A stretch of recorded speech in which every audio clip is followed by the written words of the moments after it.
Buenas tardes a todos. Mi nombre es Elsa Estefany Zurita Olmos. Formo parte del cuerpo de instructores del Departamento de Cardiología. Agradecemos a todos los asistentes a esta ponencia. Recuerden estar atentos a la palabra clave que al pasar de la ponencia el doctor nos va a mencionar.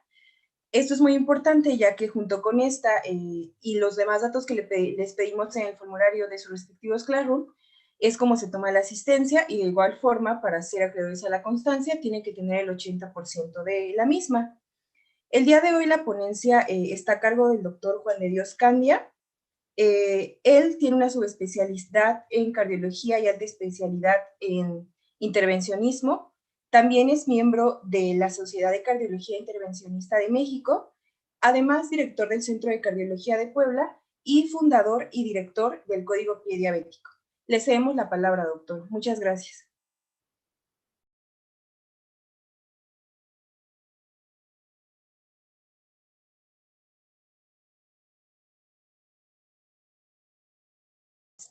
Hola.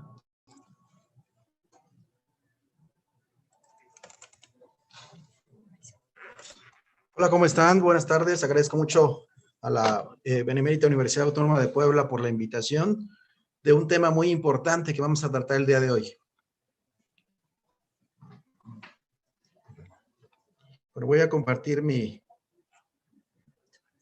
pantalla para que podamos ver todos.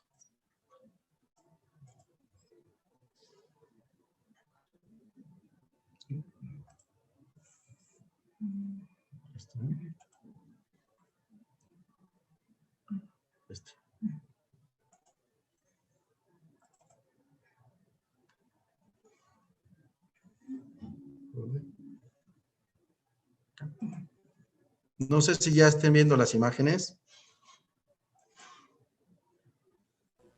Sí, doctor, ya se ve. Adelante. Sí, ya se ve ahí.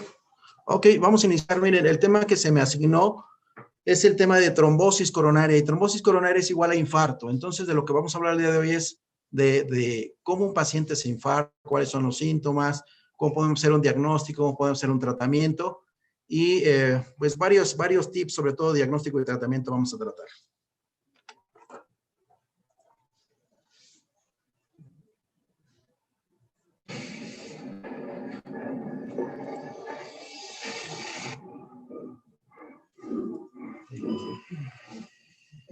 All right, what do we got? Just came in, heart attack. 5'9", 300 pounds, 32 years old. How the hell does that happen?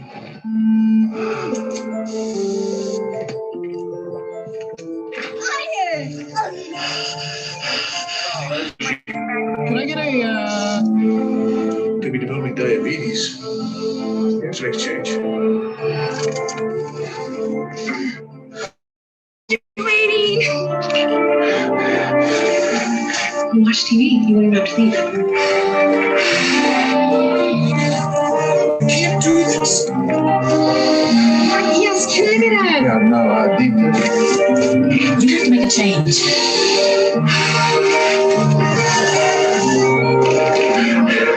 Good job, Jim. You got an A+.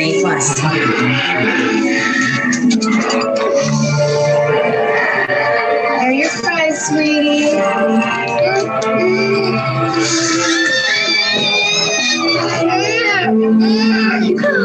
Still can't believe you get this child from first. I know. It's the only thing that don't make you stop.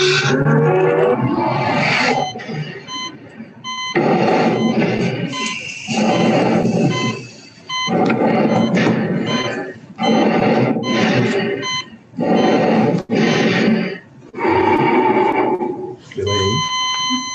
Si quiere darle no, pues para que Pues mire, como pueden ver, desafortunadamente en nuestro país, en México, la obesidad infantil somos el primer lugar y pues el segundo en adultos. Entonces, desafortunadamente, todos los días vemos infartos, todos los días hacemos cateterismos por pacientes infartados. De hecho, como ustedes saben, las enfermedades cardiovasculares son la primera causa de muerte en el mundo y de estas el infarto con elevación del ST es el que tiene mayor mortalidad. Si un paciente se infarta y no le haces nada, tiene de 30 a 40% de riesgo de morir. Si le haces cateterismo, ese riesgo se disminuye a menos del 10%. Desde hace ya muchos años se posicionaron así como las enfermedades, la primera causa de muerte, las enfermedades del corazón. Aquí no vamos a tener mucho. Esto es muy importante. Siempre yo en las ponencias que doy, siempre hago énfasis en que estos factores son los que ocasionan que las arterias se obstruyan por aterosclerosis, por placas de grasa, y eso es lo que ocasiona los infartos.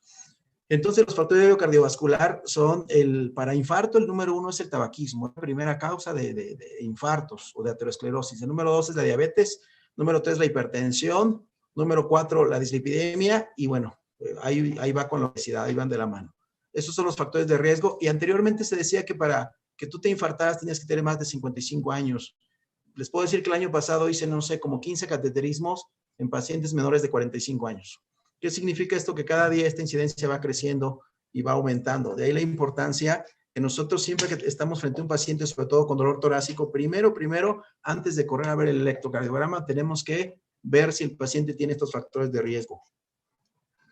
Es decir, si el paciente fuma, si es diabético, es hipertenso, llega con dolor torácico, tiene más probabilidad de que sí sea un infarto en comparación si no tiene estos factores de riesgo. Entonces, estos son muy, muy importantes que ustedes se los dejen grabados porque son los que nos van a hacer sospechar si un paciente está infartando. Esta es la problemática. Desafortunadamente, la obesidad está causando muchos problemas a nivel mundial y en México, bueno, tenemos el primer lugar en obesidad infantil. Estamos luchando, estamos haciendo varias cosas para tratar de cambiar esto. En México tenemos un registro nacional de síndromes isquémicos coronarios agudos que se llama RENASICA. Y en este es como algo estadístico que a nosotros nos sirve para ver cuáles son los infartos más frecuentes. Actualmente el infarto más frecuente es el infarto con elevación del ST. Anteriormente era el sin elevación, pero es con elevación el que tiene mayor mortalidad. Y bueno, aquí estamos viendo que los factores de riesgo más relevantes, como ya se mencionó, el tabaquismo, la diabetes, la hipertensión. Y una cosa importante en esta diapositiva, que en los pacientes va a haber dolor torácico típico, es decir, opresivo, en el 80%. Ahorita vamos a hablar con detalle de eso. Hay un 15-20%, sobre todo mujeres y ancianos, que el dolor es de tipo atípico. En este RENASICA, que es el más importante, RENASICA 3, se menciona lo que les explicaba, que desafortunadamente, al menos en México, no sé en sus países, pero aquí en México, híjole, solamente se hacen menos del 20%. De hecho, recuerdo RENASICA 3, fueron 15% de angioplastías primarias en los pacientes infartados, es decir, la mayoría se tromboliza y hasta eso vean un 37% de tromboliza y si sumamos 15 más 37, el 50% de los pacientes infartados desafortunadamente no se les da ninguna terapia de reperfusión. Es por eso que muchos de ellos se infartan, tienen un infarto anterior, quedan con daño miocárdico severo y viven 2 o 3 años. De ahí la importancia de que nosotros sepamos identificar un infarto a tiempo y le demos el tratamiento correcto. ¿Cuáles son las causas? En el 95% de los casos es por aterosclerosis, formación de placa de grasa dentro de las arterias. Hay otras causas raras como estas, las cuales pues se presentan, pero la verdad es que es como muy raro. Les puedo decir que de estas causas, a lo mejor, no sé, de acaso 20 casos he visto de casi 3,000 cateterismos que he realizado. Entonces, lo más frecuente es la aterosclerosis. Esto es algo muy importante porque cuando somos estudiantes, cuando somos médicos y nos cuesta un poquito trabajo esto de los infartos, nos enredamos mucho. Entonces, si ustedes se graban esta diapositiva, va a ser muy fácil entender para ustedes lo que es la cardiopatía isquémica. Entonces, la cardiopatía isquémica se divide en 2 grandes grupos. La cardiopatía isquémica crónica, o actualmente llamada síndrome coronario crónico, y la cardiopatía isquémica aguda. Entonces, son 2 grandes grupos. Uno es este, que también se llama angina estable. Es aquel paciente pues, que tiene lesiones crónicas, es el paciente que camina y le duele el pecho, es el paciente que tiene meses o puede tener años con su cardiopatía isquémica crónica, de ahí el nombre. Y lo grave y lo delicado es el síndrome isquémico coronario agudo, que es el SICA. Y de este SICA se va a dividir a la vez en 3. El infarto con elevación del ST, que es este. Aquí vemos cómo tenemos el punto J elevado, el ST está elevado. Ese es el más grave porque se nos habla de un infarto transmural, un infarto donde la arteria se ocluye al 100% o totalmente. Y tenemos el infarto sin elevación del ST, que ¿cuál es la diferencia? La diferencia es que este pues no eleva el ST, a veces por el contrario hace un infradesnivel del ST o lesión subendocárdica, que es lo mismo. Y el otro grupo es la angina inestable. ¿Cuál es la diferencia entre los infartos y la angina inestable? Que la angina inestable no va a elevar las enzimas cardíacas, no eleva troponina. Y estos dos sí elevan. Entonces, ¿cómo vamos a diferenciar? Bueno, si viene por dolor opresivo con síntomas de angina y no eleva las troponinas, se queda como una angina inestable. Si automáticamente vemos elevación del ST, ya el paciente está infartado, no necesitamos enzimas para saber qué tiene. Pero si no eleva el ST, sí necesito las enzimas cardíacas para ver si es o un infarto sin elevación del ST o una angina inestable.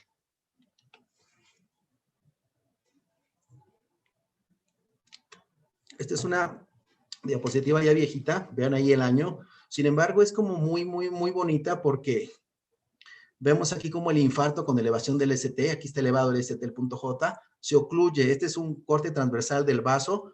Vean, está obstruido totalmente. Y aquí hay una obstrucción parcial, por eso es que el ST no está elevado. Entonces, eso es muy importante que nosotros entendamos. Este es el que se eleva el ST, es el más grave porque se ocluye completamente la arteria y es el único que se tromboliza. Es un dato importante. Ahorita vamos a hablar un poquito de los componentes del trombo, pero este se tromboliza. Este no se debe de trombolizar, se tromboliza este. Y anteriormente les mencioné, era más frecuente el infarto sin elevación y ahora es más frecuente el infarto con elevación del ST. Pero esta diapositiva, lo bonito de esto es para que ustedes vean la diferencia entre un SICA sin elevación del ST y un infarto con elevación del ST. Ok, aquí esta diapositiva está muy bonita porque nos dice cómo está la aterosclerosis. Vean, esta es la placa de grasa. Esta placa va creciendo continuamente y esta placa puede infartar al paciente de dos formas. Una, que vaya obstruyendo totalmente el vaso, o la otra, que se rompa. Hay placas que pueden tener 30, 40, 50% de obstrucción y si se rompe esta parte, entonces se rompe la placa y ahí viene el infarto, como vamos a mencionar acá. Entonces, este es, por ejemplo, una descendente anterior, un infarto anterior. Vean, aquí se ocluyó.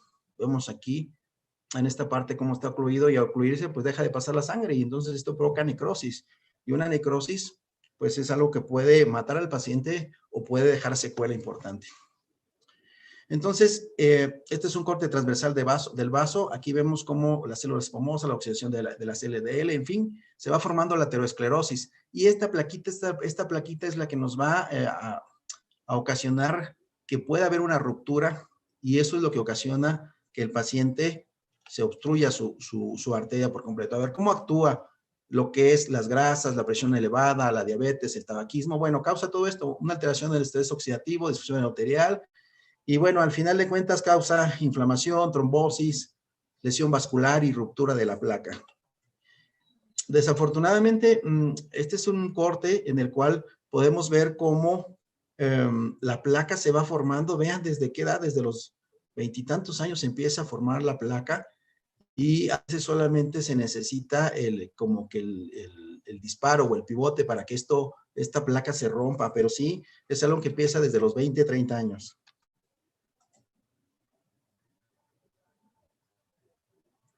Aquí este video está muy bonito porque vemos cómo las células espumosas, ahí empieza a ver la oxidación, se forman las células espumosas, va creciendo la aterosclerosis y vean cómo va creciendo en forma excéntrica, es decir, hacia afuera o hacia adentro. Vean, a veces las placas crecen o hacia afuera o hacia la luz del vaso como tal. Y cuando tienen un 70% de obstrucción es cuando el paciente empieza a tener síntomas. Esa es la obstrucción que tiene que tener 70% para que el paciente empiece con síntomas, hablando de una angina crónica. Si el paciente obviamente se le rompe la placa, pues puede presentar síntomas en cualquier momento. Y en esta nos va a explicar cómo se rompe la placa o por qué se rompe la placa. Puede haber pacientes que tengan su aterosclerosis aquí y toda la vida estén con su placa de grasa y nunca se rompa. El problema va a ser cuando se rompa. Estos son los factores que ocasionan que esa placa se pueda romper. Si se rompe, entonces se forma lo que es las plaquetas, llegan las plaquetas, se forma el coágulo y el paciente se infarta como tal. Entonces, hay un proceso inflamatorio que eso es lo que ocasiona que esta zona se ponga más vulnerable y se pueda romper. Los factores mecánicos son también muy importantes. Cuando alguien, no sé si han seguramente escuchado mucho, es que estaba haciendo ejercicio, muchos pacientes que han llegado, es que estaba jugando básquetbol, fútbol, y empecé con un dolor en el pecho. ¿Por qué? Porque aumenta la frecuencia cardíaca, aumenta la presión arterial con el ejercicio y son pacientes que ya tienen su placa, o sea, que solamente esperan lo que es, pues que esto se despierte o que se rompa la placa, pero es algo que ya tienen. Otra cosa importante también es el vasoespasmo coronario. La temporada en la que se presentan más infartos es en la temporada de frío, en invierno. ¿Por qué? Porque, como sabemos, hay vasoconstricción con el frío y al haber vasoconstricción se rompe la placa, se fisura y bueno, se genera toda la cascada de la coagulación y el paciente se infarta. Y en algunos casos también hay pacientes que tienen predisposición a la trombosis. Y aquí es donde vamos a mencionar un poquito los casos. Hemos tenido ya varios casos de infarto por COVID. Desafortunadamente esta pandemia nos está afectando mucho y está causando trombosis.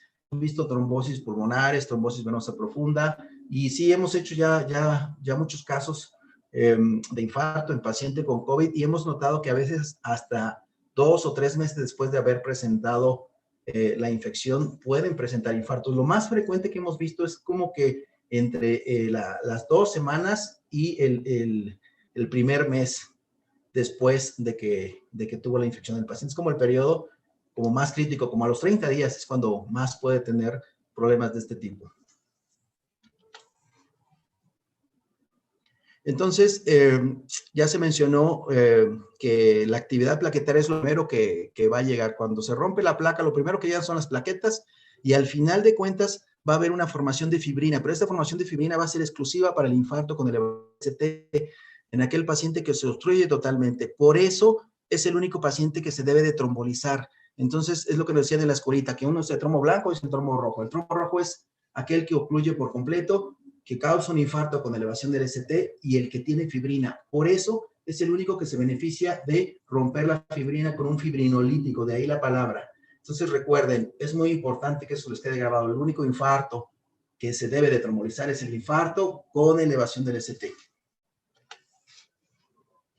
Entonces, cuando hay una ruptura de la placa, hay adhesión plaquetaria, activación plaquetaria, agregación plaquetaria, es lo primero que llegan. De ahí la importancia de que el ácido acetilsalicílico, si alguien se infarta, disminuye la mortalidad hasta un 30%. Por eso ahorita en el tratamiento voy a mencionar que en su casa siempre deben tener aspirina, ácido acetilsalicílico, por si tienen familiares con factores de riesgo, porque es lo primero que le tienen que dar cuando un paciente presenta dolor de más de 20 minutos opresivo. Y yo sé que tiene factores de riesgo, su aspirina. Y eso créanme que va a ayudar mucho porque va a evitar esto precisamente.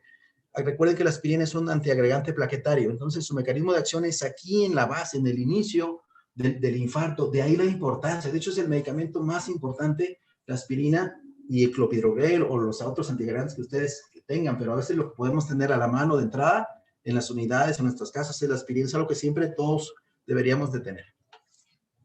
Bueno, aquí no voy a detener mucho, pero realmente es lo que ya sabemos cómo es la agregación, la activación plaquetaria. Vemos aquí cómo está fisurado y las plaquetas que son estas son las primeras que tratan de sellar, pero desafortunadamente, como sabemos, esto es algo que no es controlado y de ahí que se forman más plaquetas y más plaquetas y más plaquetas. ¿Y qué sucede? Bueno, se va formando el trombo, ya después pues se activa la cascada de la coagulación, la red de fibrina y ya se forma un trombo estable y desgraciadamente este trombo estable va creciendo hasta que obstruye totalmente el vaso y de esa manera el paciente pues presenta un infarto. ¿Qué sucede si nosotros no actuamos de manera temprana? Bueno, tenemos 20 minutos para evitar un infarto, para evitar necrosis. A los 20 minutos o después de los 20 minutos ya hay necrosis, ya hay muerte de tejido. Por eso es que es muy importante, si tenemos un paciente con dolor en el pecho y tiene 20 minutos o más, tenemos que tomar un electro, tenemos que atenderlo porque puede ser un infarto.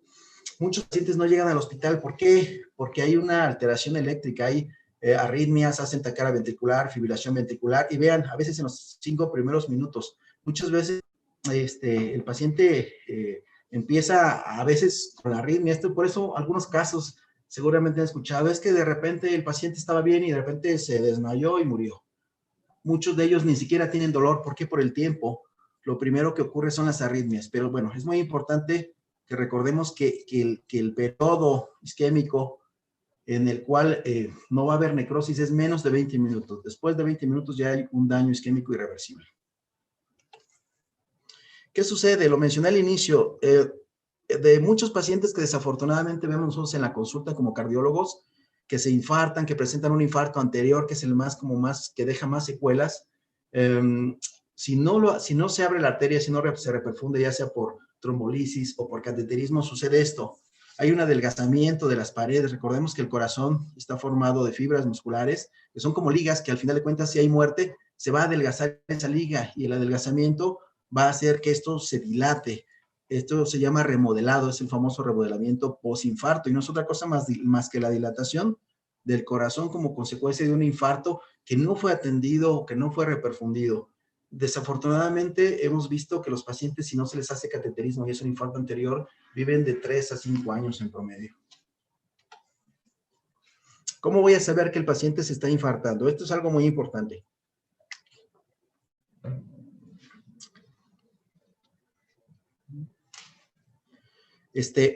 Bueno, es el dolor. ¿Cómo yo diferencio una angina crónica o angina estable, que es lo mismo, o síndrome coronario crónico, como ahora se llama? En ese el paciente camina, le duele el pecho, le oprime el pecho, se le corre hacia el cuello, hacia el brazo izquierdo, y camina y le da dolor, se detiene, se le quita. Es decir, es una angina de esfuerzo, de ahí el nombre. Esa es la cardiopatía isquémica crónica, y esa es la que pues muchas veces nos da tiempo a veces diagnosticarla, y otras veces el paciente se acostumbra a sus síntomas, que tiene esos síntomas y no acude con el médico, y cuando va es porque ya está infartado. Entonces, esa es la angina crónica. El infarto, en el infarto va a haber un dolor opresivo, intenso, desgarrante, más que desgarrante, perdón, es opresivo, porque desgarrante es más en la disección aórtica.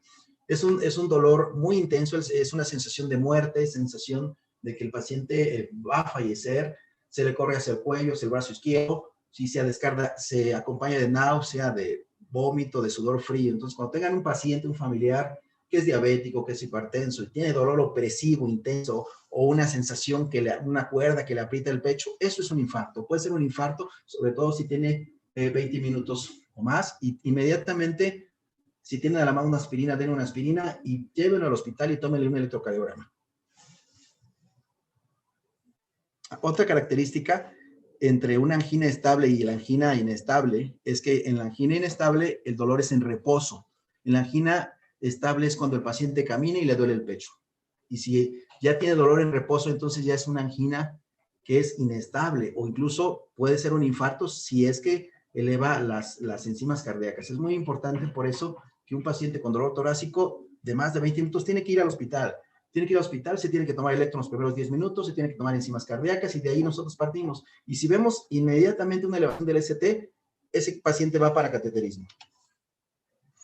Es un dolor prolongado, es un dolor que en promedio dura 2 o 3 horas, es un dolor intenso, y aquí vemos el signo de Levine, en donde vemos un ambiente de frío, como lo ve la fotografía, y este es el signo en el que el paciente se lleva la mano. Cuando ustedes interrogan a un paciente y le dicen, oiga, su dolor de pecho, ¿cómo es? Piquete, punzado, presión, y el paciente hace este signo, ese es un dato de que efectivamente siente opresión en el pecho, es decir, es angina, ese paciente es isquémico como tal.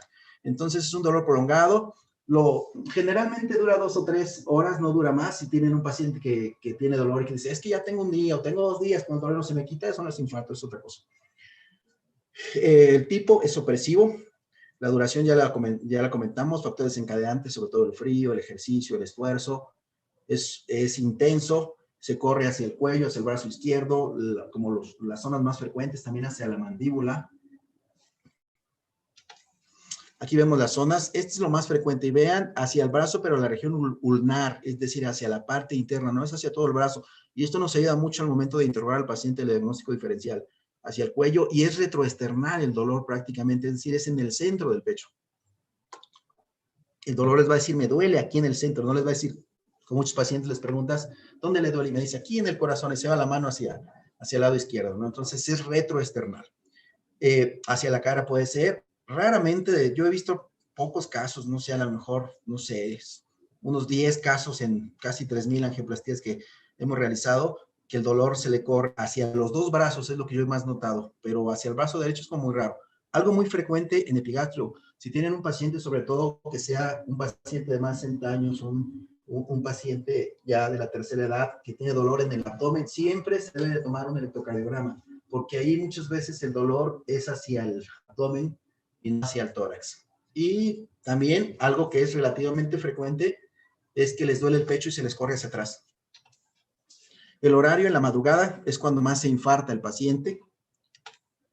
Y ya mencionamos náusea, vómito, sudor frío. Cuando tengan un paciente que está pálido, que le duele el pecho, que está ahí sentadito, quietecito, con dolor en el que se está a lo mejor tocando el pecho, que lo ven todo sudoroso, pálido y quieto, ese puede ser un infarto. Cuando vean un paciente que les llega urgencias y empieza a gritar, es que me duele y que me estoy infartando, y empieza a moverse y manotear, eso no es isquemia. ¿Por qué? Porque la isquemia en el infarto, entre más tú te mueves, consumes más oxígeno y por lo tanto te va a doler más. Entonces, ¿qué sucede? Te quedas pero quietecito sin moverte. Ese es un dato clínico que les va a ayudar mucho a los que estén en el área de urgencias. Si el paciente llega complicado, híjole, pues puede llegar con falla cardíaca, puede llegar con bloqueo cardíaco, puede llegar chocado, dependiendo del tipo de infarto y de las complicaciones que pueda tener. Y en los ancianos, en los diabéticos y en las mujeres, a veces el dolor es atípico, eso es en un 15 a 20%, como se mencionó previamente, y ahí a veces el dolor dice es que me arde. De hecho, muchos pacientes tienen síntomas de dolor urente, como si fuera una esofagitis, como por enfermedad por reflujo, y muchas veces lo confunden. Y eso, fíjense que en la práctica, híjole, yo creo que será como un 10% de los infartos que llegan, que sí dicen es que yo sentía, y de hecho pensé que eran gastritis o que era esofagitis, y por eso me tomaba mis antiácidos, y por eso no me di cuenta. Pero es muy importante siempre investigar muy bien a fondo, sobre todo los factores de riesgo, ¿no? Si es diabético, hipertenso, obeso, y aunque el dolor sea típico, estudien y no hagan al menos una prueba de esfuerzo, una prueba de isquemia, dependiendo del caso, un ecobuta, una medicina nuclear, una resonancia, según lo que tengan ustedes en su país. Y algunos pacientes pueden llegar con desmayo, algunos pueden presentar falta de aire solamente. Hay algunos pacientes que no les duele el pecho, algunos solamente se desmayan o les falta el aire. Y también algo importante, no todo dolor en el pecho es infarto, ¿no? Hay otras causas que debemos de mencionar, y entre las más importantes y más frecuentes, a veces lo más frecuente que encontramos son lo que es esto, la costocondritis, es como de lo más frecuente, el dolor torácico, que ya la consulta, también esofagitis, enfermedad por reflujo, de los que a veces se confunden con dolor torácico, lo más frecuente en la consulta, pero tenemos que descartar las cosas más graves. ¿Qué es lo más grave? Disección aórtica. Es un dolor desgarrante. Aquí sí siente el paciente que el dolor se le va hacia atrás y es como desgarrante. Es una disección aórtica. También el infarto pulmonar o embolia pulmonar. Ahí el paciente desatura, tiene falta de aire, en fin, eso nos ayuda a diferenciar. Y también algo frecuente, sobre todo en los jóvenes, pericarditis o miopericarditis. Aquí el dolor es un dolor de tipo pleurítico, es decir, se exacerba con la tos, al inclinarse hacia adelante, movimientos respiratorios, y esto nos ayuda mucho a hacer el diagnóstico diferencial. Eso es como de las cosas más frecuentes y de lo que más tenemos nosotros que diferenciar en nuestros pacientes, sobre todo detectar las patologías que pueden causar la muerte. Y ahora voy a mencionar un poquito acerca del infarto, de cómo voy a yo diagnosticar un infarto. O sea, yo que tomo un electro y a ver, ¿qué le voy a ver? Bueno, como ya mencionamos, si la arteria se ocluye por completo, pues nos va a dar un infarto transmural, un infarto con elevación del ST, como su nombre lo dice. ¿Por qué? Porque hay daño. El que se eleve el ST significa que está todo ocluido. Y por lo tanto que está habiendo un infarto grande, un infarto extenso, un infarto transmural. Y si la oclusión es parcial, entonces va a haber un infradecibel del ST, o puede haber T negativa, simétrica, que esto es una isquemia subepicárdica, como podemos ver aquí.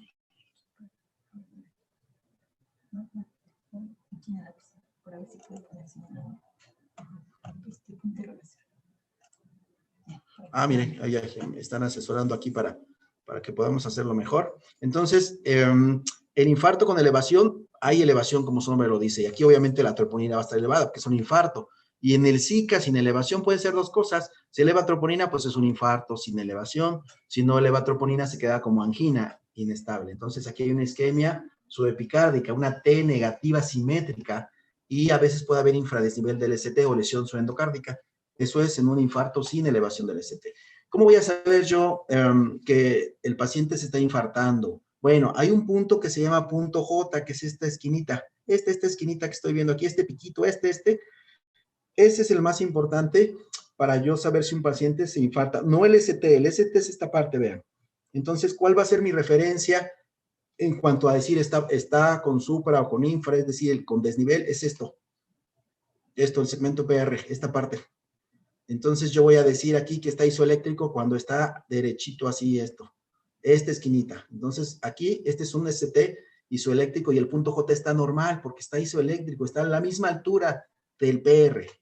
Si esto sube hacia acá, es un infarto con elevación del ST. Entonces, esto es el famoso punto J y es lo que tenemos nosotros que acordarnos. Este es un electrocardiograma en el cual vamos a ver cómo está lo que es el punto J está normal. Es muy importante que ustedes se graben esto porque en el plano frontal, que son estas derivaciones, el punto J y el ST siempre va a ser isoeléctrico. Si ustedes observan aquí, prácticamente es isoeléctrico, pero aquí pareciera que el punto J está elevado un poquito. ¿Ya lo vieron en esta parte, un milímetro acá? Por eso es que ahorita que hablemos de los criterios de infarto, se dice que para que nosotros digamos que es un infarto, este punto J tiene que elevarse 2 milímetros en las regiones o en las precordiales y en 2 derivaciones continuas de esta cara y en estos 1 milímetro. Entonces, el hecho de que yo vea elevado 1 milímetro acá y otro acá el punto J, eso es algo normal. Por eso es muy importante que eso se lo graben. Entonces, el electro me va a decir que es un flujo normal. Es decir, aquí está el flujo normal. Y, a ver, le cambio aquí con otro más. A lo mejor con este. Este me gusta más porque aquí... ¿Así? Ok, entonces vemos aquí está el punto J, esta esquinita, y esto está isoeléctrico. Entonces esto me dice que es un flujo normal, como podemos ver. Aquí está elevado el ST, vean esta esquinita, el punto J. ¿Cuántos milímetros? Bueno, mi referencia va a ser esta. 1, 2, 3 milímetros. Entonces, esto es un infarto con elevación del ST y vean la T está muy acuminada, es un infarto hiperagudo.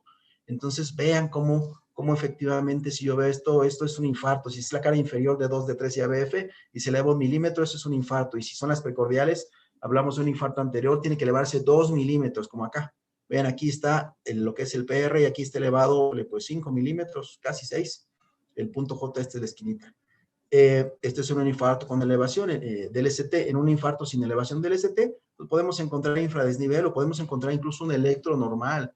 Y eso no significa que el paciente no tenga nada. Por eso es que el paciente, cuando tiene dolor opresivo de más de 20 minutos, deben tomar un electro. Pero si el electro está normal, no significa que ahí termina todo. Deben de tomar enzimas cardíacas obligadamente. Algo muy importante, un infarto agudo son los primeros 7 días. Eso es lo que quiero que se grabe. Y un infarto antiguo después de 30 días.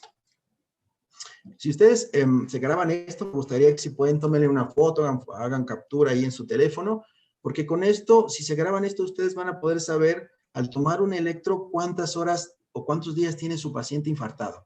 Es muy importante, sobre todo, que se graben esto. Esta es la onda T, para arriba es positiva y para abajo es negativa. Entonces, aquí tenemos una onda T positiva, la Q, la R, y vemos aquí la elevación del punto J, bien esta esquinita. Está elevado 3 milímetros, ¿sí? Y está muy picuda. Este es un hiperagudo, es decir, aquí el paciente tiene 30 minutos, tiene 1 hora, probablemente en este momento. Y en forma general, ¿qué es lo que yo quiero que se graben? Es que cuando tenemos una elevación del punto J, del ST, y la T está positiva así, o es decir, como igualito, como este ejemplo, la T hacia arriba, ese paciente tiene menos de 12 horas de infartado, menos de 12. Y es el paciente que se va a beneficiar más con un cateterismo y es el único paciente que se puede trombolizar. El criterio para trombolizar a un paciente o el periodo de ventana, como se le llama, son que tenga menos de 12 horas. O sea, esto que estamos viendo acá. Elevación del ST y la T positiva. Y cuando vemos que tiene T positiva, que es para arriba, y T negativa hacia abajo, hablamos entonces de una T bifásica. Y T bifásica es esto. Si yo veo mi electro, cuando ustedes tengan un paciente, vean esto, este paciente tiene 13, 14 horas. ¿Qué significa entonces? ¿Lo trombolizan o no? Obvio no, ¿verdad? Porque ya tiene más de 12 horas. Eso es lo importante que ustedes deben de grabarse en cuanto al tratamiento de infarto. ¿Qué pasa si mi paciente ya tiene más de 24 horas? Ah, bueno, esta, que es la famosa T, la voy a encontrar negativa. ¿Sí? Ahora, algo muy importante, el ST se empieza a elevar en los primeros minutos, generalmente 20, 30 minutos, y se va a mantener elevado por 7 días. A los 7 días, el ST se va a hacer isoeléctrico. Esos son los cambios evolutivos de un infarto no reperfundido, es decir, un infarto normal. Obviamente que si yo meto a este paciente a cateterismo y lo meto en 1 hora y le abro la arteria, pues esto, en lugar de que el ST se normalice hasta los 7 días, se va a normalizar a la hora y el electro de control que yo le tome va a estar como si no se hubiera infartado. De ahí la importancia de que el paciente debe realizarse su cateterismo lo antes posible. Entonces, repasemos. T positiva, hacia arriba, elevación del electro con T positiva tiene menos de 12 horas. ¿Sí? Si está muy hiperagudo, pueden ser 1 hora, 2 horas, 30 minutos. Tiene su importancia, pero lo que quiero que se graben es que esto con T positiva es menos de 12 horas y es el que se tromboliza y el que debe de mantenerse a cateterismo. Si la tenemos T bifásica, ya tiene 13 o 14 horas, este ya no lo trombolicen, y menos este, desde luego, porque si la T está negativa, ahí tiene al menos 24 horas. La T después se va a hacer positiva hasta los 30 días. Yo siempre les menciono a mis estudiantes, a mí me interesa que se aprendan como 3 infartos. Si el ST se eleva en las precordiales, es decir, de 1 a B5, B6, es un infarto anterior. Si se eleva de 2, de 3 y a BF, es un infarto inferior. ¿Sí? Y si se eleva en la cara lateral, de 1 a BL, B5, B6, es un infarto lateral. ¿Cuáles son los más frecuentes? El infarto anterior y el infarto inferior. Ahora, si ustedes son muy estudiosos y les gusta mucho esto, bueno, entonces pueden decir que si de B1 a B6 se eleva, o sea, todo eso, desde B1 hasta B6 más D1 más ABL, pues es un infarto anterior extenso, que este es el más grave que existe, es una obstrucción proximal de la arteria descendente anterior, y si se ocluye a nivel medio, pues nos puede dar un infarto anteroseptal o un infarto anterior, como dice acá, de B1 a B4, pero con que ustedes vean que está elevado en 2 derivaciones continuas de la anterior, las precordiales, es un infarto anterior y punto. Si está en D2, D3 y ABF es inferior, y si está en la cara lateral, pues obviamente es un infarto lateral. Esos son los criterios electrocardiográficos para decir que un paciente se está infartando. Elevación del punto J, si se eleva en D2, D3 y ABF, es un infarto anterior, obviamente. Entonces aquí, con inferior. Aquí es 1 milímetro en la cara inferior, 1 milímetro o más, desde luego, en 2 derivaciones continuas de la misma cara, es decir, de estas 3 tiene que estar al menos en 2 derivaciones, 1 milímetro para decir que es un infarto inferior. Y en la cara lateral,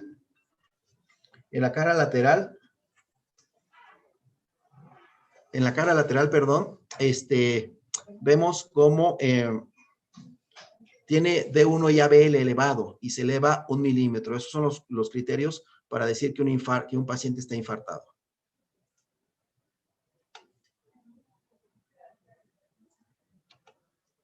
Entonces, a ver, con lo que acabamos de hacer, me gustaría que ustedes intentaran hacer el diagnóstico. Obviamente que vemos un electro en el cual se ve algo raro, ¿no? Esto está raro, el punto J está elevado en D2, en D3 y en ABF, ¿no? ¿Ya vieron? Y la T está positiva. ¿Qué significa? Que este electro tiene, o este infarto tiene menos de 12 horas, ¿no? Y vemos que está en D2, está en D3 y en ABF. Entonces, es un infarto de localización inferior. Ahora, esto es para los que, no sé si haya urgenciólogos o internistas o médicos que estén en urgencias, un infarto inferior les va a hacer cambios recíprocos, es decir, infradesnivel en D1 y en ABL. Esto nos dice que eso sí es un infarto porque muchas veces el ST se eleva tan poquito que se puede confundir con una pericarditis. Entonces, cuando tengan duda del ST, vean, el infarto inferior tiene cambios recíprocos en D1 y en ABL, es decir, infradesnivel. Y cuando ustedes vean un electro con supradesnivel e infradesnivel, de entrada no le hagan caso a los infras. Vayan a ver los supra, porque es lo que les va a dar el diagnóstico. Entonces, este paciente tiene supradesnivel del ST en la cara inferior, es un infarto inferior, pero también aquí vemos que en B1, B2, B3 tiene infradesnivel. A este paciente, si le tomamos un círculo torácico completo, vamos a encontrar elevación del ST en B7, B8 y B9. Entonces, estamos hablando de un infarto póstero inferior, dicho en español, que cuando ustedes vean elevación del ST en la cara inferior más infradesnivel en estas derivaciones, pues esto nos dice que también no solo es un infarto inferior, sino también la cara posterior está infartada. Por lo tanto, es un infarto póstero inferior. Aquí que vemos, bueno, aquí vemos que tiene elevación del punto J. Dijimos que cuando es la cara anterior es de B1 a B6. Si vemos elevado del punto J 2 milímetros, ese es el criterio. Cuando nosotros tengamos un paciente así, vemos aquí cómo está elevado el punto J, está elevado, es un infarto anterior. Vean prácticamente de B1 a B4 es un infarto anterior. Y también otro tip, el infarto anterior hace cambios recíprocos en la cara inferior. Vean cómo se ve ABF ligeramente infradesnivel y D3 también ligeramente infradesnivel. Este es otro tip, cuando ustedes tengan dudas o no estén seguros si es un infarto o no, vean la cara inferior, va a haber cambios en espejo o imagen en espejo. Entonces, esto es claramente un infarto, ya tiene Q patológica, vean aquí cómo se ve, ya no tiene R, tiene necrosis septal, es un infarto de menos de 12 horas de evolución, es un infarto anterior y es la arteria descendente anterior la que está ocluida. Entonces, este paciente, ¿qué le hacen? Va directo a cateterismo o en su defecto, no tienen cateterismo como vamos a verlo ahorita, o está a más de 120 minutos ese cateterismo, debe de trombolizarse.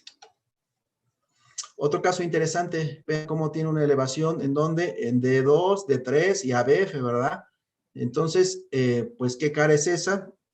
Es la cara inferior. ¿Qué arteria está ocluida? La coronaria derecha.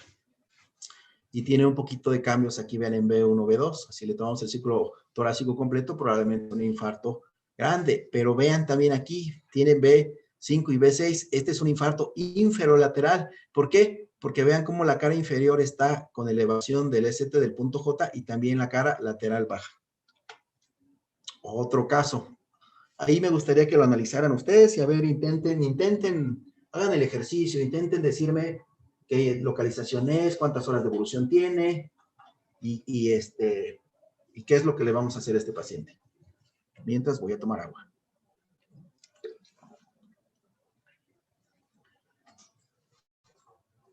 Bueno, me imagino que muchos ya se dieron cuenta que tiene elevado el punto J, claramente, ¿verdad? En la cara anterior, ven, aquí está tiene 4 milímetros acá, aquí tiene 2 y aquí tiene otros casi 5. Entonces, el criterio es que tenga 2 milímetros cuando es la cara anterior y 1 milímetro cuando es la cara inferior. Entonces, aquí efectivamente tiene más de 2 milímetros o más, ¿no? Entonces, es un infarto anterior que tiene T positiva. Aquí pareciera ya bifásica, ¿eh? Aquí si me preguntan como experto, les digo que este paciente tiene como 11 o 12 horas. ¿Por qué? Porque aunque aquí está bifásica, pues en la mayoría de las derivaciones todavía está positiva. Entonces, este tiene estrictamente menos de 12 horas de evolución y como les mencioné, los infartos anteriores hacen cambios recíprocos en D3, en la cara inferior. Eso me ayuda a mí a darme cuenta que efectivamente es un infarto agudo.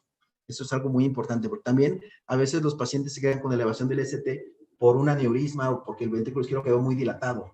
Incluso es pregunta que se va a la residencia. Y a veces se quedan así. De hecho, la pregunta viene, creo que catalogada así como elevación del ST más de 7 días, persistente, es decir, recuerden que les dije que el ST tiene que normalizarse a los 7 días. Si tiene más de 7 días y continúa elevado el ST, eso ya es por un aneurisma, una dilatación importante del ventrículo izquierdo.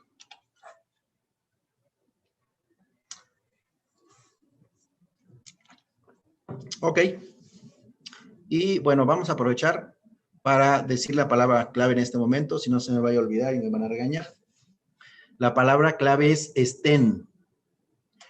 Ok, entonces, a ver, ¿qué le ven a este electro? Anoten mientras su palabra clave, porque si no se les vaya a olvidar. Este electro, ¿qué le vemos? Bueno, pues claramente se ve que tiene, lo que es dicho, tiene supradesnivel y tiene infras. No le hagan caso a los infras de entrada, vayan con los supras. Tiene elevado aquí, hoy tiene como 7 milímetros acá y acá tiene como 6. Entre más se eleve el ST, es más lesión, más destrucción, más daño. Entonces, este paciente, este caso, con tanta elevación del ST, si no le abre la arteria, uy, va a vivir 2 años, o 3 por mucho. Entonces, eso es algo muy importante. Es un infarto. ¿De qué localización? Pues está elevado el ST en la cara anterior, por lo tanto es un infarto anterior, ¿no? Y la T está positiva, por lo tanto tiene menos de 12 horas de evolución. Si a mí me preguntan como experto, les digo que este infarto tendrá como 1 o 2 horas de evolución. ¿Por qué? Porque vean cómo está muy elevado el ST y está muy picuda todavía la onda T. Entonces, como unas 2 o 3 máximo horas de evolución. Y hace cambios, vean la cara de 2, de 3 y ABF. Ahora, otra cosa, este se los puse porque si ustedes ven a simple vista, van a decir, es un infarto anterior. Pues no, ¿por qué? ¿Qué le ven de raro aparte de elevación del ST? Vean cómo está elevado el ST. Pues yo le veo que el QRS debe ser de hasta 2 cuadritos y medio, es decir, de 60 a 100 milisegundos. ¿Y qué vemos aquí? Pues miren, aquí tiene uno. Voy a hacerle, me acuerdo que... voy a salirme de aquí para poder hacer...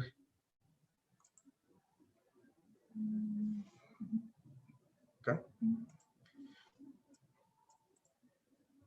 Ajá, pero lo que quiero es hacerles un... Uy, creo que algo está pasando con mi computadora, que no se puede hacer zoom, pero bueno, lo que quería mostrarles más es como el hecho de señalar ahí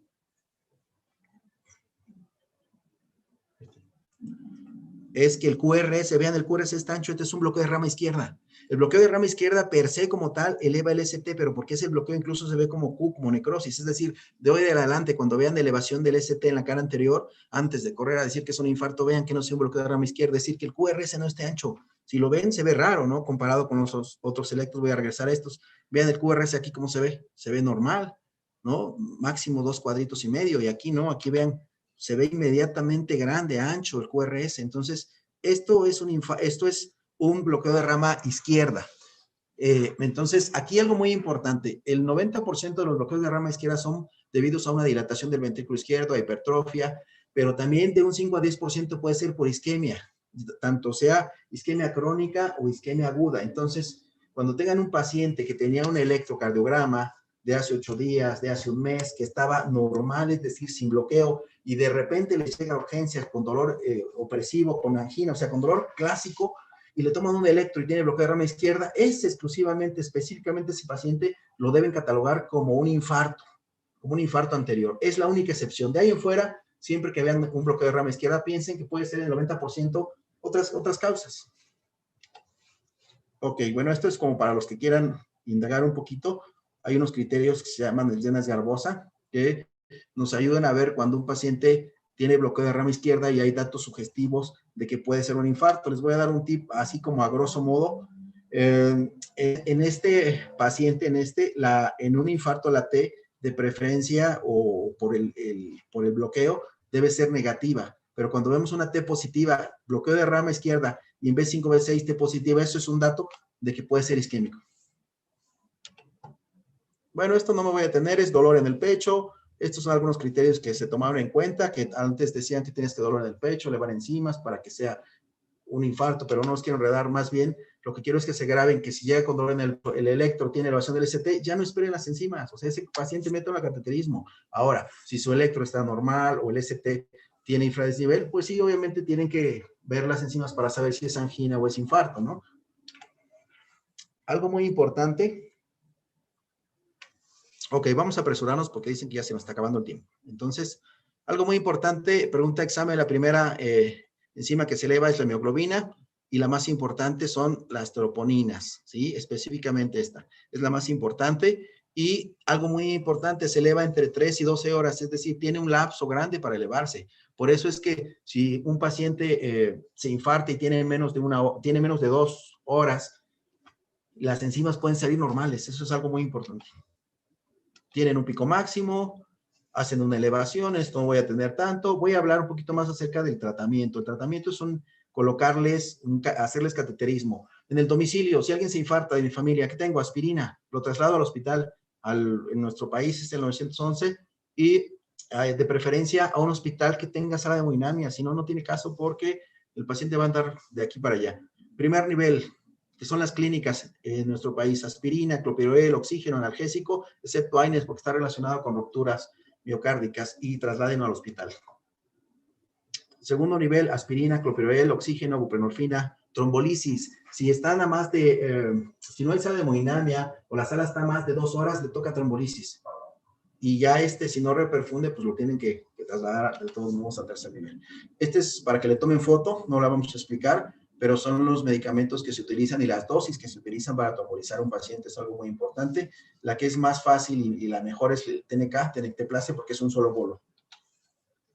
Tercer nivel, si me llega urgencias, bueno, ¿qué le doy? Le doy aspirina, le doy clopidogrel 600, la dosis de carga, o prasugrel, o ticagrelol, lo que yo tenga. Le doy enoxaparina, le pongo oxígeno si la saturación está menos de 90, y le pongo alguno de estos analgésicos, de preferencia que que es el que tiene menos efectos. Y lo más importante, le hago cateterismo. Aquí está lo que mencioné. El electro se tiene que tomar en menos de 10 minutos y si estoy a más de 120 minutos, o sea, si estoy a más de 120 minutos, lo que debo hacer es trombolizar. Pero si estoy a menos de 120 minutos, cateterismo. Es lo más importante, el cateterismo.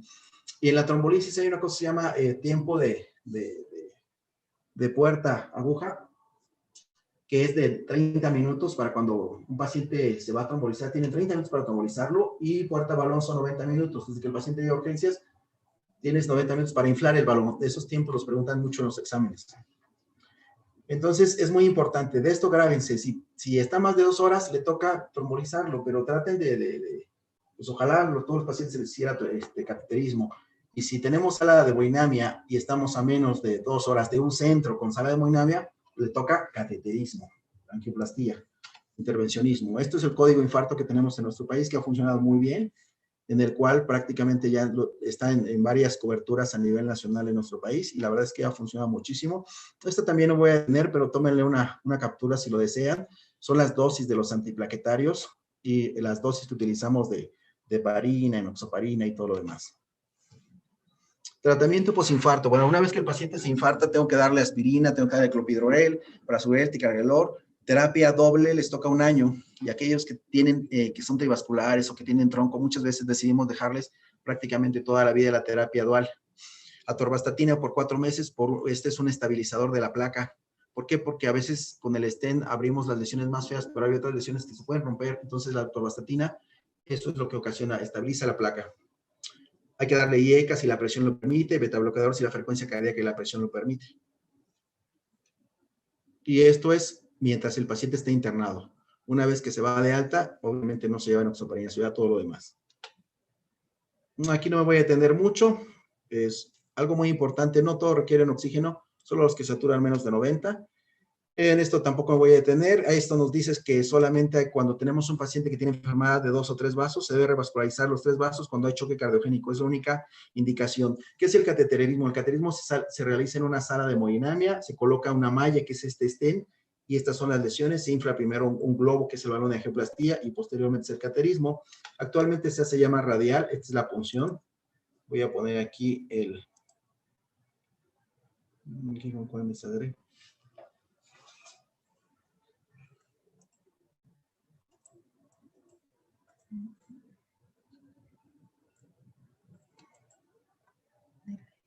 Aquí.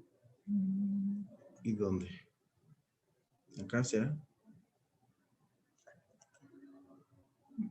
Bueno, algo pasó porque ahora ya no puedo reproducir. Bueno, este era un video en donde explicaba cómo es el acceso. Aquí es a través de la mano, se hace el cateterismo. Y este es un stent. Este sí me interesa que lo vean porque este es un video. A ver, no sé cómo pueda yo hacerle. Aquí. Igual y la cierro, ¿verdad? Y vuelvo a abrirla. Sí, voy a cerrar la presentación y la voy a volver a abrir para que podamos otra vez ver el video. Ahí está. Entonces vean, este es un stent, que fue la palabra clave. Vean cómo se ve, va montado sobre un balón de angioplastía y se queda ahí en la arteria. Y los stents son medicados, los medicados duran de 15 a 20 años y los desnudos de 10 a 12 años.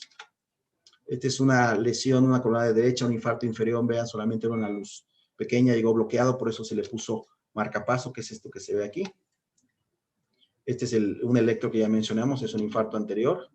Vean cómo así tenía la arteria descendente anterior y así quedó después del cateterismo. Para eso sirve el cateterismo y por eso sirve, porque con la trombolisis solamente rompen el coágulo, pero las placas no les haces nada. Por eso se debe de estabilizar con un stent. Este es otro infarto, ya lo vieron, tiene T positiva, es un infarto en D2, de 13 a B, es un infarto inferior. Y aquí está lo que trajimos. Se introduce un catéter de aspiración de trombo, son los coágulos. Vean cómo llegó el paciente. Y llegó ya con T bifásica, ya tenía por ahí 13, 14 horas más bien. Esto blanco es el trombo, lo negro es la sangre. Y esto que vemos aquí, este defecto de es un trombo, son coágulos, se le puso el stent y vean cómo quedó. Así es como debe de quedar y eso es la parte más importante. Este es un video en el que vemos cómo venía acá, se le hizo el cateterismo y prácticamente el ST se normalizó. Voy a pasarlo para que vean otros videos. A veces son difíciles los diagnósticos, vean que solamente tiene 1 milímetro acá. Este es un infarto, pero apenas sí tenía 1 milímetro. ¿Pero qué me ayudó a saber que era infarto? El infradesnivel en D1 y en ABL, que en D1 no se nota mucho, pero en ABL sí. Entonces esto me ayudó a saber que era efectivamente un infarto. Este es otro infarto inferior, en el cual el ST no está elevado tanto, tan significativo, es posterior inferior de hecho. Y este es otro infarto, vean, está ocluida la coronaria derecha en este segmento, en esta parte. ¿Qué es lo que hacemos? Predilatamos, aspiramos el trombo, se pone inhibidor de la glicoproteína 2B3A en algunos casos, y aquí estamos aspirando el trombo, que este es nivel de recomendación 2A, es decir, se queda como a lo que el operador considere usarlo o no. Se coloca el stent y vean, esta mallita se queda ahí para siempre y vean, ya quedó abierto. Esto es un cateterismo y es lo de primera elección en los pacientes infartados. Estaba así y así quedó. Este es otro caso. Vean la arteria como estaba. El infarto anterior quedó destapada la arteria. Aquí quiero pasar otro. Okay. Este es otro caso. Vean cómo estaba. Este fue un infarto sin elevación. Solamente tiene T negativa. Tiene isquemia subepicárdica anterior. Así estaba. Pusimos el stent y se utilizó una técnica que se llama kissing y quedó muy bien. Y este es un caso clínico que queremos también comentar. Es un caso que tiene algunos meses que realizamos. Un paciente de 60 años, fumador, y llegó por angina posinfarto. Angina posinfarto es la que se presenta entre 24 horas y 30 días después de un infarto. Como podemos ver, prácticamente ya tenía necrosis en la cara inferior, pero una angina posinfarto significa que hay tejido vivo. Vemos aquí como la arteria tenía varias lesiones, una arteria muy enferma, con múltiples lesiones, las lesiones más críticas en esta parte. Entonces, lo que se hizo fue, se le colocó un stent, ahí se está haciendo, y pues la arteria quedó bastante bien, quedó abierta, y de esa manera pues estamos disminuyendo la mortalidad y evitar secuelas para este paciente. El resultado final es como se ve aquí, y creo que ya estamos cerca del tiempo, vamos a avanzar. Por último quisiera invitarlos a que nos sigan a través de nuestras redes sociales. Subimos casos, subimos videos, este es de Facebook, así me pueden encontrar, y este es de Instagram. Pueden tomar una foto y también si tienen alguna duda, alguna cosa, este es el teléfono de nuestro centro. Si necesitan apoyo en cuanto a estudios, este es el teléfono de nuestro centro de cardiología, donde estamos varios especialistas y realizamos muchos congresos. Ahorita, bueno, desafortunadamente por la pandemia no se puede. Este es un congreso de un taller de electro que hicimos hace 2 años. Sí, entonces pueden seguirnos en nuestras redes. Ahí es como nos pueden encontrar. Creo que era ¿no?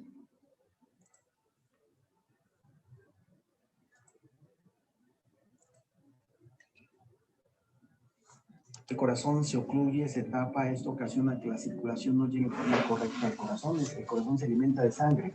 Entonces, cuando ocurre esto, el paciente puede tener desde su vida correr con el fallecer hasta tener consecuencias considerables o secuelas importantes del resto de su vida. ¿Cuáles son las causas de un infarto? Las causas son la formación de placas de grasa.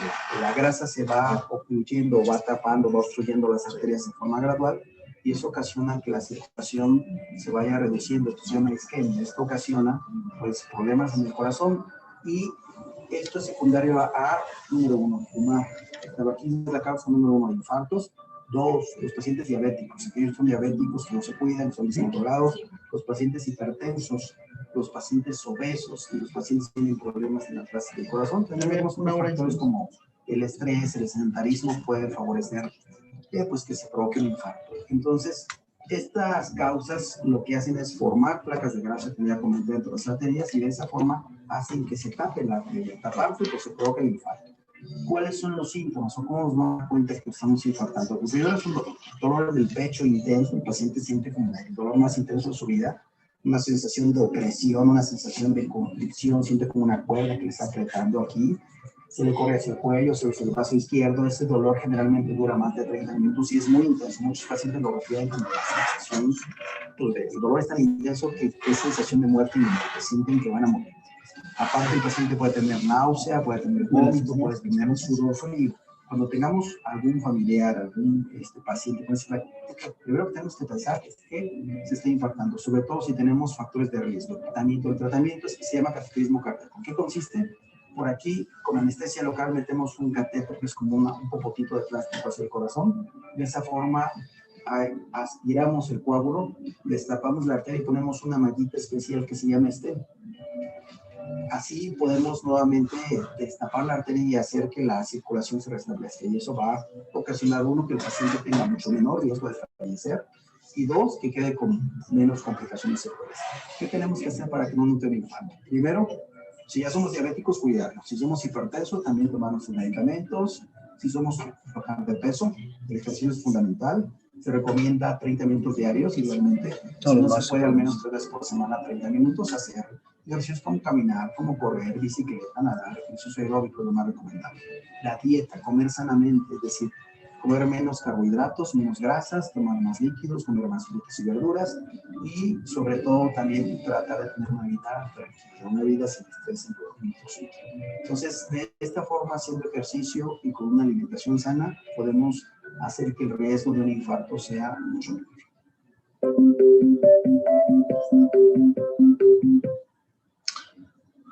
Ok, por último quisiera contestar las preguntas, a lo mejor las más útiles, las más relevantes para ustedes. Por tiempo no podemos contestar todas, pero vamos a tratar de que sean las más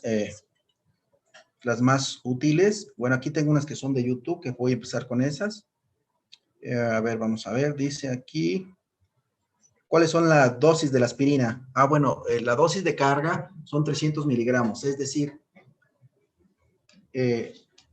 hay que darle 300 miligramos al paciente, pero si tienen aspirina Protec, no se den 3 tabletas, o al menos una tableta mínimo. Pero lo ideal es, la dosis de carga son 300 miligramos, una aspirina de 300, no sé qué presentación manejen en su país, pero la dosis ideal de carga son 300 y la de mantenimiento son de 100 a 150. La aspirina Protec aquí en nuestro país viene de 100 miligramos, con eso es suficiente, y también las instituciones se maneja la de 300 miligramos y les damos media tabletita cada 24 horas, toda la vida.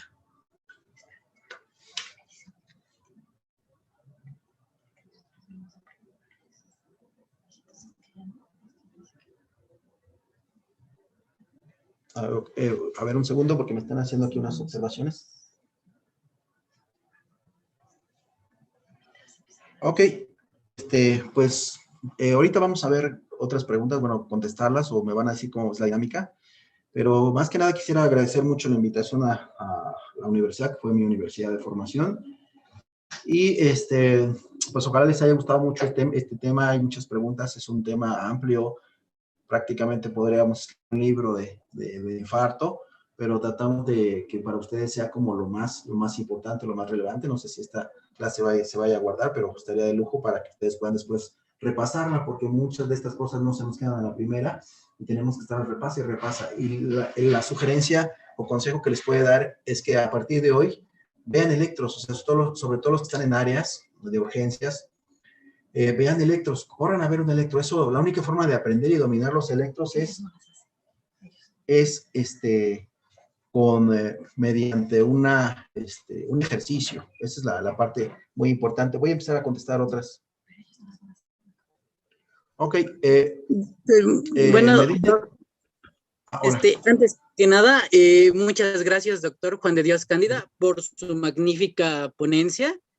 A continuación, haremos la lectura de las preguntas más importantes que nos dejaron en el chat de YouTube, para que usted las pueda responder. Nosotros se las vamos a ir leyendo, ¿ok? Nuestra primera pregunta dice, si el paciente ha estado bajo tratamiento antiagregante con aspirina, ¿hasta qué dosis podemos administrar la misma en caso de un evento agudo? Ya, esa es una pregunta muy buena. Felicidades para el que la hizo. Si el paciente ya está tomando aspirina o clopidogrel, ya no se le da dosis de carga, se sigue con esa misma dosis con la que viene tomando, ya sean 100 miligramos de aspirina y sus 75 de clopidogrel, si es que ya lo está tomando. Lo que hacemos muchas veces cuando metemos un paciente a cateterismo y es un paciente crónico, le damos el tratamiento antes, lo cargamos antes, unos días antes, para que cuando llegue el cateterismo continúe con su misma dosis precisamente. Es decir, no se da dosis de carga, se da la misma dosis que viene tomando. Sí, adelante. Otra de las preguntas que nos hacen, que Doc, si es recomendable la administración de enoxaparina y morfina en esos pacientes y si siempre se debe colocar oxígeno aunque no desature o cómo sería. Mira, como lo mencioné, desde la escuelita nos enseñaron que se infarta y oxígeno a todos, pero el criterio y de acuerdo a las guías, que por eso puse ahí lo de las guías, el nivel de recomendación que está, digamos, aceptado es que si satura menos de 90 le pongas oxígeno, si no, no es necesario.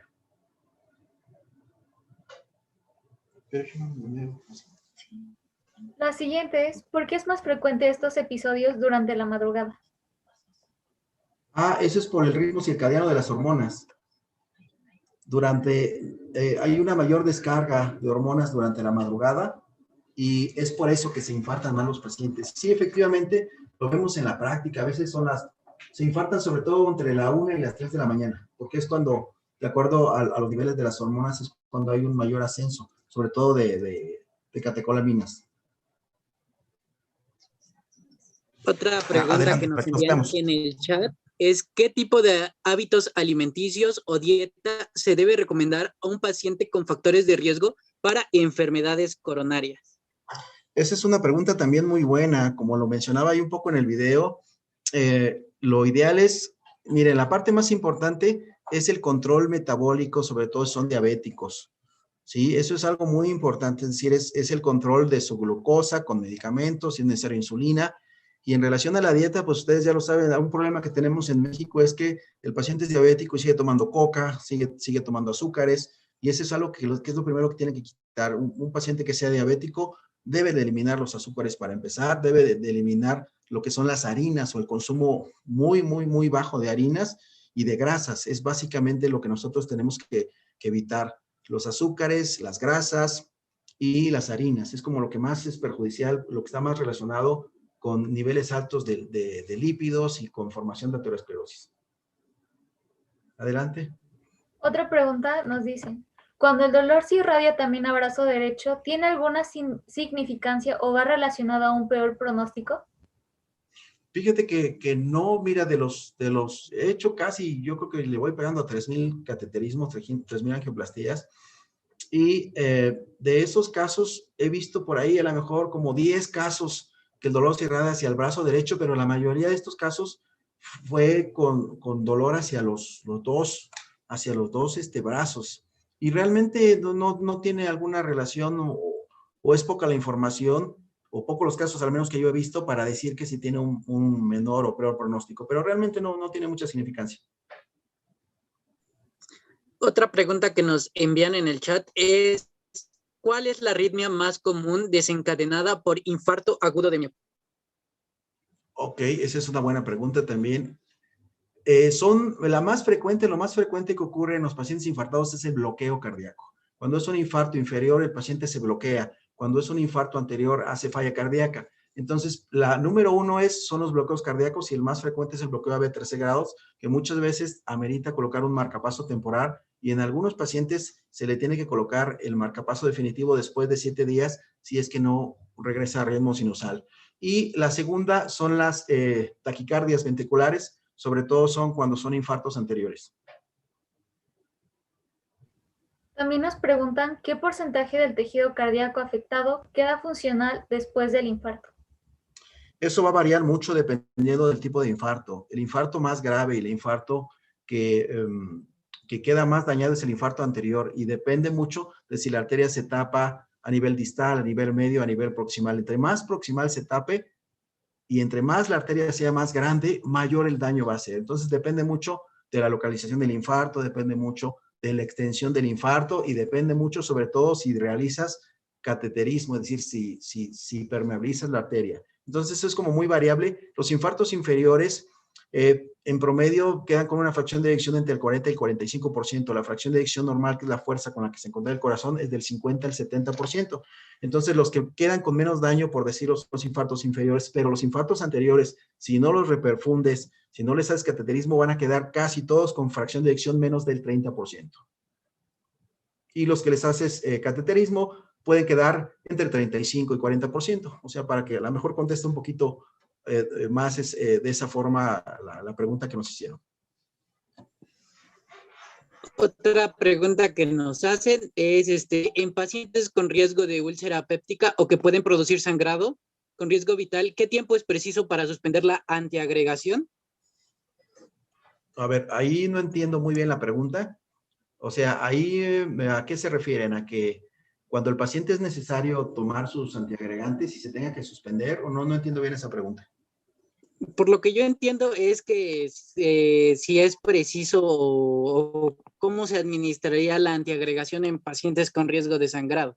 Bueno, es lo que yo Ya entiendo entendí. que Ok, para empezar, pregunto. cuando nosotros administramos un medicamento en cualquier parte, en la medicina en general, primero hay que ver la indicación, pero después tenemos que ver la contraindicación. Si un paciente tiene sangrado activo, es contraindicación absoluta para dar cualquier antiagregante, cualquier anticoagulante.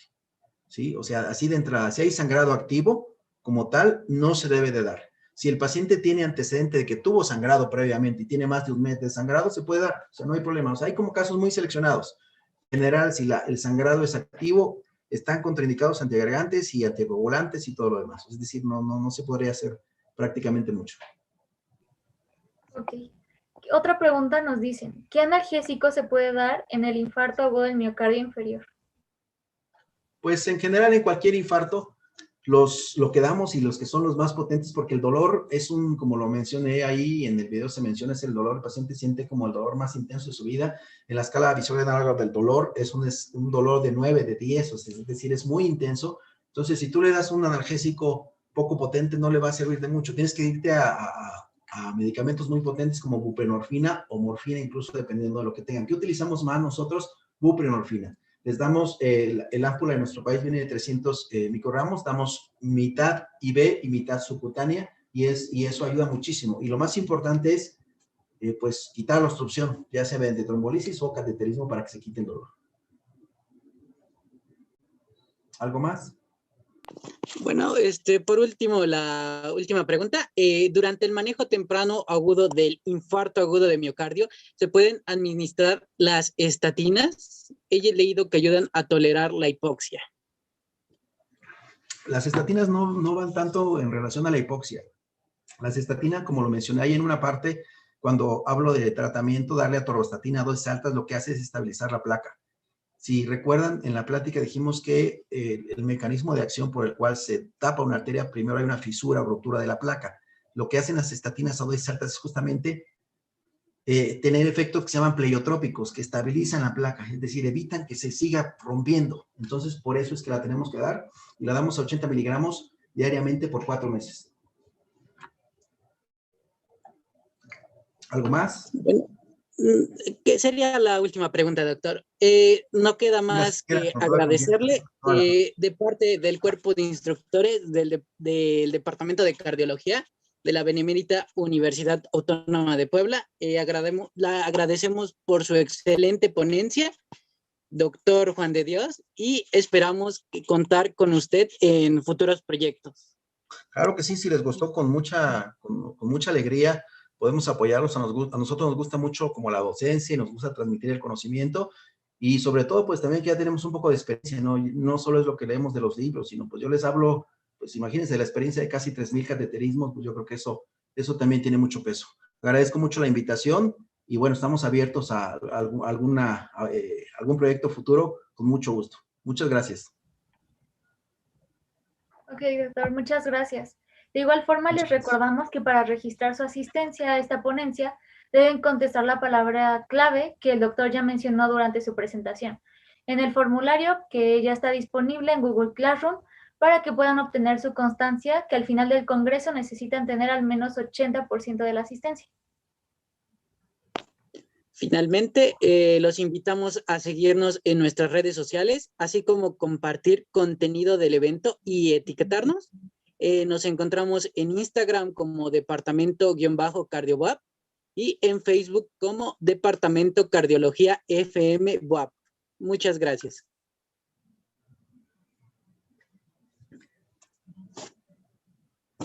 Igualmente, los invitamos a seguir al doctor